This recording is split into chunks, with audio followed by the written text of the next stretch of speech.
অবশ্যই বাফারটা basic buffer. Next এটা দিচ্ছি আমরা বেরিয়ামের স্যাম্পেলের মধ্যে, নেক্সট স্ট্রনসিয়ামের স্যাম্পেলের মধ্যে। তিনটেতেই বাফার দিয়ে রেখে দিলাম।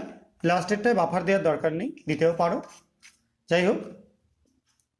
এবার বাফার দেওয়ার পর আমরা ফার্দার কি করব, এগুলোর মধ্যে যোগ করে দেবো কার্বনেট, যে কোনো কার্বনেট স্যাম্পেল। আমি এখানে পটাশিয়াম কার্বনেট নিয়েছি সলিউশন করে,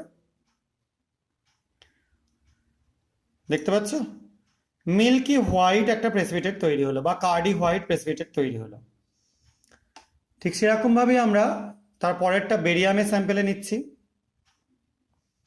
এটাও দেখো সেম কার্ডি হোয়াইট।